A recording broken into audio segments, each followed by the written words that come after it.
पूर्व मुख्यमंत्री जयराम ठाकुर ने केंद्रीय बजट की जमकर तारीफ की है। जयराम ठाकुर ने कहा कि भारत दुनिया की 5वीं सबसे बड़ी अर्थव्यवस्था बनकर उभरी है।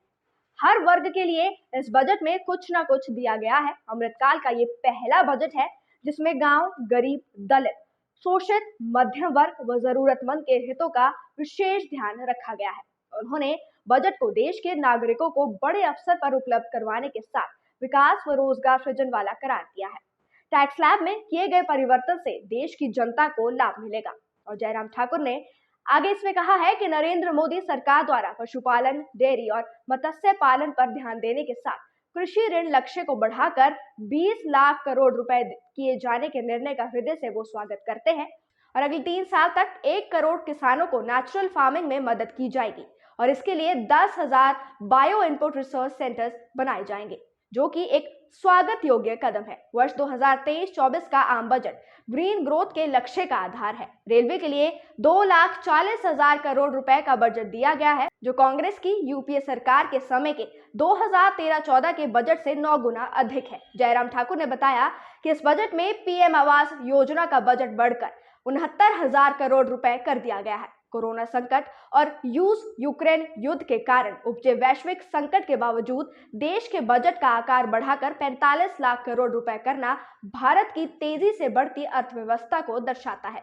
एमएसएमई को 9,000 करोड़ रुपए की क्रेडिट गारंटी दी जाएगी और देश में 50 पर्यटन स्थलों को विकसित किया जाएगा। उन्होंने कहा कि कुल मिलाकर ये बजट आजादी के 100 साल बाद भारत की परिकल्पना का बजट है और इस बजट में किसान, मध्य वर्ग, महिला से लेकर समाज के सभी वर्ग के विकास की रूपरेखा है। अमृतकाल का ये पहला बजट है।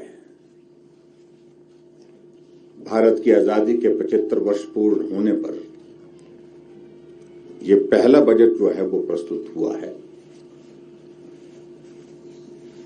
और इसके लिए भी मैं आदरणीय प्रधानमंत्री जी को जहां बधाई देता हूं। और सबसे बड़ी बात है, इस बजट के माध्यम से गांव, गरीबों, किसानों, कर्मचारियों, दलितों, पिछड़ों, शोषितों, सभी वर्गों के लिए जिस रूप में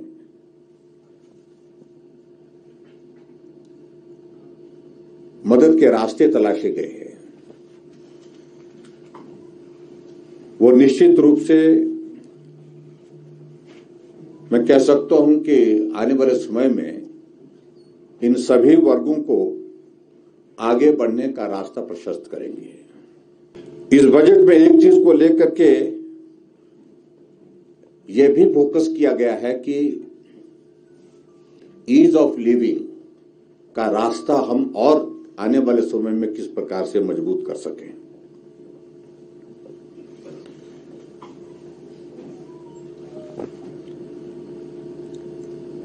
और खासतौर से इस बजट 2023-24 के लिए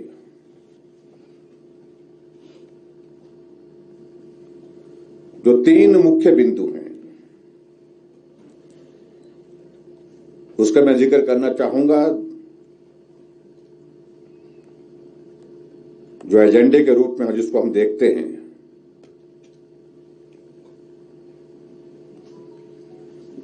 एक तो देश के नागरिकों के लिए इस बजट के माध्यम से बड़े अवसर उपलब्ध कराए गए हैं। दूसरा, विकास और रोजगार सृजन की दृष्टि से और मजबूती प्रदान करने के लिए प्रयत्न किए गए हैं। और तीसरा, देश की व्यापक आर्थिक स्थिरता को मजबूत करने के लिए इसमें प्रयत्न किए गए हैं। ये ऐलान करना और कहा उस साथ में उन्होंने कि अभी प्रिलिमिनरी इंफॉर्मेशन है। अब जब भी कोई इन्वेस्टिगेशन होती है, इन्वेस्टिगेशन को पब्लिकली रिवील करना तभी संभव होता है, तभी उचित होता है जब इन्वेस्टिगेशन की प्रोसेस कंप्लीट हो जाती है, फैक्ट्स आ जाते हैं। और जब फैक्ट्स आएंगे तो उन सारी चीजों को लेकर के तब बात करेंगे, जवाब देंगे और मेरा ये मानना है कि अगर किसी एक व्यक्ति ने इस बात को इस तरह से किया है, उनके खिलाफ सख्त कार्रवाई होनी चाहिए। जो दोषी है उनको कतई भी बख्शना नहीं चाहिए, ये मेरा कहना है। हिमाचल प्रदेश को जो 50 साल के लिए जो लोन मिलता है और इंटरेस्ट फ्री लोन मिलता है, हम उसमें 800 करोड़ रुपए पहले उसमें ले चुके हैं। उनको प्रयत्न करना चाहिए और इस स्कीम को जारी रखा है प्रधानमंत्री जी ने, और जिसमें प्रदेश के पास बहुत सारा स्कोप होता है, जिसको प्रदेश अपने आवश्यकता के अनुसार जो है इस्तेमाल कर सकता है। उसमें उनको प्रयत्न करना चाहिए, प्रयास करना चाहिए, अपना पक्ष रखे, लेकिन सिर्फ कोसने से नहीं, ये होना चाहिए, वो होना चाहिए। अब उनके पास प्रदेश का जिम्मा है, प्रदेश की जिम्मेवारी उनके ऊपर है। कब तक आखिरकार वो इस बात को लेकर के रोना धोना रोते रहेंगे कि लोन बहुत ज्यादा है। जब हमें भी हिमाचल प्रदेश जो है वो संचालन के लिए मिला था, सत्ता प्राप्त हुई थी, तो उस वक्त ऐसा नहीं था कि लोन था ही नहीं। लगभग 50,000 करोड़ रुपए का लोन उस वक्त था।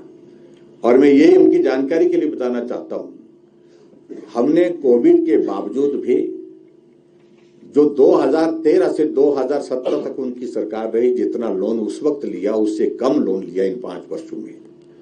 जो लिमिट थी हमारी लोन लेने की, उस लिमिट को हमने कभी टच नहीं किया, हमने उससे कम लोन लिया है। इस बात को भी उनको समझना होगा। और अभी बजट सत्र से पहले जो 3 दिन का सत्र विंटर सेशन धर्मशाला में हुआ और उसमें लोन की लिमिट को इंक्रीज करने का प्रस्ताव आया, वहां पर बिल आया और उस बिल में उस लिमिट को इंक्रीज कर दिया, उसको 6% तक कर दिया।